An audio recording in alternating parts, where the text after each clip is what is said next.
Hi, Sarah Pacaro here. Today we're going to be going into guilt with setting a boundary. How do you feel the guilt when you set a boundary? Where do you feel the guilt you feel when you set a boundary? Because those two words should not go together. Guilt and boundary setting should not be amigos. They should not be friends.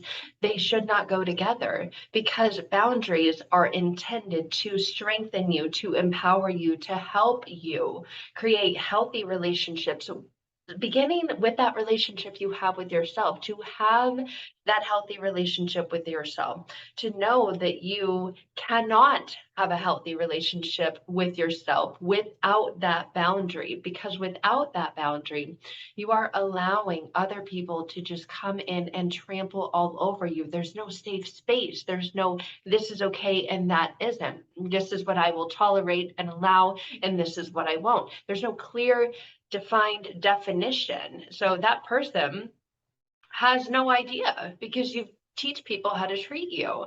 And with boundary setting, there can come a lot of emotions and a lot of chaos and turmoil and feelings of feeling wrong or feeling bad or feeling guilty or feel ashamed.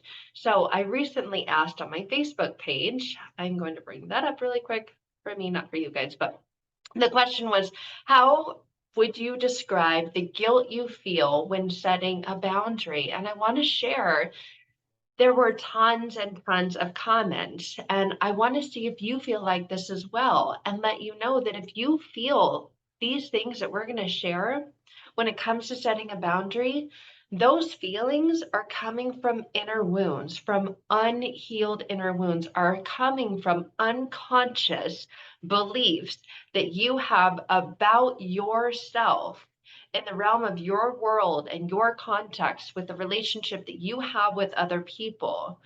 For example, the first response was, I feel like I'm the bad one. You should feel like you're the good one with setting a boundary because it's empowering. It's letting that person know, hey, this is what I stand for and this is what I'm about.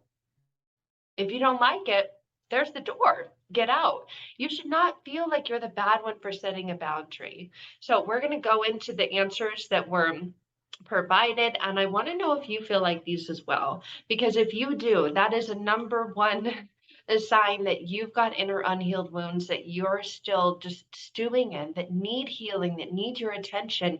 And you can only get so far when you address them consciously. There's only so many affirmations and mantras and worksheets that you can do that will get you out of that feeling like you're the bad one and all of the other responses that we go through today. So again, the question was, how would you describe the guilt you feel when you try and set a boundary?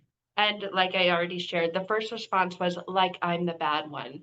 You should feel like the good one because you're teaching them how to treat you and therefore modeling how they should be treating themselves. And that's a good thing. That's a win-win for you and for them. You should not feel like you're the bad one. If you do, you've probably got a lot of inner unhealed wounds that need your attention and needs your addressing at the unconscious level. You will always hear me say that because that is where this inner programming comes from, that dictates and directs the direction that your life goes and the choices that you make in it and the actions that you have and the habits that you have, good and bad. So the next response was guilt of abandoning what I thought the relationship was. And that's huge because when you are in emotionally neglectful and abusive relationships, there's always what I thought. So there's this projection of what I thought the relationship was. In a narcissistic relationship, there's this future faking and there's this stepping into what I think it's going to be, what I hope it's going to be, what I want and desire it for it to be. But the reality is it will never be that. It will never be that because of their position in the relationship and also because of yours. So the guilt of abandoning what I thought the relationship would be, virtually impossible to bear. It's like being mentally ripped apart. Sure sign of inner unhealed emotional wounds that need attention, that need addressing, that need transforming at the unconscious level. Otherwise, you're just going to continue to feel like you're being ripped further and further and further apart mentally. So Another one was severe anxiety. I second guess if I should or not. You should always have boundaries in every relationship you have. And they might look different from one relationship to another. You're going to have different boundaries with your best friend than you are with your kid. You're going to have different boundaries with your parents than you do with your boss. But you always should have boundaries with every relationship, and you should not feel severe anxiety when it comes to setting those boundaries. So if you feel like this person, a caged animal, out of control, uh, guilt, nervousness surrounding it, guilty around setting boundaries, it's like someone stabbing you in the leg and then they wrote LOL true. It should not feel that intense of pain when you're just protecting yourself, the relationship, and the other person. Comparison, because I feel guilty, like a frightened child, or unimaginable anxiety, especially if it's relatives. Relatives, you should have good relationships with. I mean, not all relatives, but you should be able to have healthy, firm boundaries with people, regardless of whether relatives or not. It's not a familial thing. It's not, oh, I only have boundaries with my friends, but not my family. It should not feel that way. And if it does, again, signs of inner unhealed wounds, feelings of worthiness, depending on your position in that relationship, in the family, that needs your attention, that needs your addressing, that needs your transformation at the unconscious level. Used to feel like I couldn't breathe. My needs were always secondary. So asking for boundaries was an inconvenience. You don't ask for boundaries. It's not a question and is something that should be put in someone else's hands. Is it okay if I have a boundary with you? No. You set boundaries. You state, this is where the boundary is. It's not a question of, can I please have a boundary with you? So there should not be verbiage and language around asking for my boundaries was an inconvenience. No, not at all. Extreme anxiety and rage, no one ever sees it.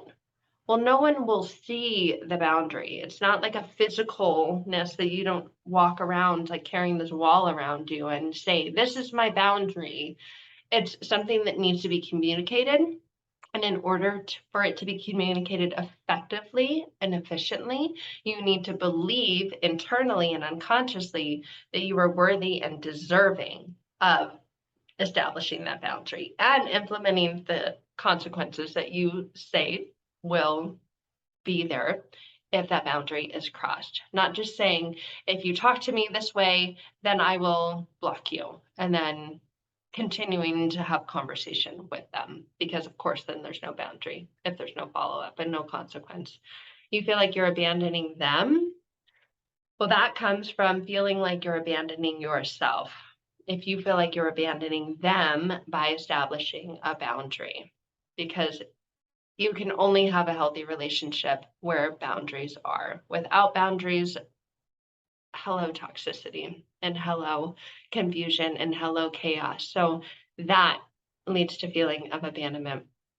A feeling of not loving yourself in the moment, because setting a boundary and kindly and firmly reinforcing it is a way of showing self-love. Now that one is the truth. Someone else said they're working on it. Again, the most deficient way to work on it, or not feel that you have to work on it. It's just something that you do. It's just who you are, is set up healthy boundaries for yourself and communicate them with others, is knowing that you're worthy and deserving of it. And that can't be worked on through just worksheets or just through affirmations or just through reading books. So it's something that you're doing or you're not doing. It's really not something that you're working on. You're either setting a boundary or you're not. You feel like you're disappointing someone when you try to establish boundaries. Again, you're disappointing yourself when you're not setting boundaries. Someone said, I already know I would not even ever be able to do it. I just disappear. Again, that's a flight response kicking in. It's a trauma response. The 4 Fs, the fight, flight, freeze, fawn. You just disappear, meaning you just run away. You just get out of there instead of feeling confident to communicate what your boundary is and implementing the appropriate consequence firmly and kindly if that person tries to cross that boundary. So they run to the bathroom. I feel tied up, like I can't be me, because you're not being you with yourself.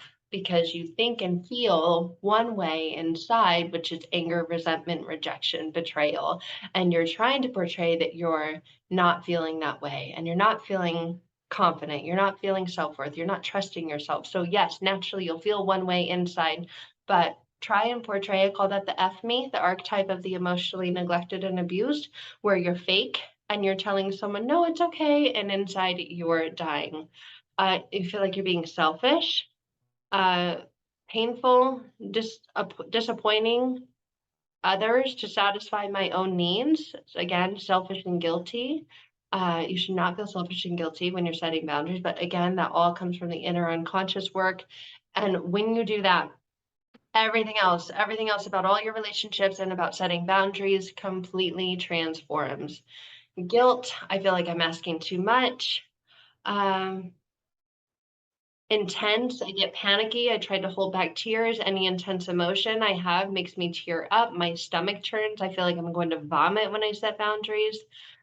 They get completely disregarded, again, because you're completely disregarding yourself because of those inner unhealed wounds. You're fighting that inner battle against them. I feel terrified to tell anyone that they've crossed a line with me. So that feeling of terror will keep you stuck in one of those trauma responses. Another sign and indication that you have inner emotional wounds that need your attention, that need your addressing, that need your reprogramming at the unconscious level. I feel sick to my stomach. It's a physical trigger for me. Let's see, guilt. I can't sense when I've set a boundary. I don't know how to communicate it, and I fear letting that person down and that I'm going to be a jerk for enforcing my boundary. It feels ridiculously selfish and overwhelming. I feel physically unwell, like I'm going to throw up or faint or both, like I'm the one being abandoned, as opposed to letting someone exit my life at discretion. Which triggers deep abandonment issues and sets off a series of panic attacks. Again, all signs of inner emotional wounds that need your time, you need your attention, need your addressing. Let's see, what else was there? Some people said overwhelming, like getting my hide spanked or getting in trouble. I hate that feeling. It comes along with high anxiety and nervousness. Again, none of those things you should feel when you set a boundary, but you will feel when trying to set a boundary. Notice I use the word try because it's a failure word. When trying to set a boundary, if your unconscious beliefs, if your inner mind is in disagreement and in misalignment with what you're trying to do externally, with when what's going on internally is not a connection, not a match, not a reflection, and not in alignment with what you're trying to do and the life you're trying to live externally, you're going to feel that push-pull inner chaos dynamic, and you're going to feel all of those things that I just shared with you when it comes to setting a boundary. When this internally, your heart, your mind, your body, your soul is in alignment with the truth about who you are, setting a boundary is just a mirror and a reflection of that, and is there to help protect you, help keep you safe, and help keep you healthy. You, your body, your mind, your heart, and soul, and all of your relationships. So when you're ready for that inner transformation, I would love to see you in our program, Transforming Past Pain to Present Power is my signature program. We go through all of this and utilize the power of rapid transformational therapy sessions, getting into the core and the root of the issue at the unconscious level, and vastly expedite that if you are more interested in working one-to-one. It just depends on where you're at, what your needs are. So both those options are available, and more information in the description and the links with this video below. And until then, happy boundary setting, and know that there's a powerful solution if you're ready to be free from all those feelings, thoughts, and emotions that I just shared that you may feel when it comes to setting a boundary for yourself and for others. All right, guys, until next time, be well.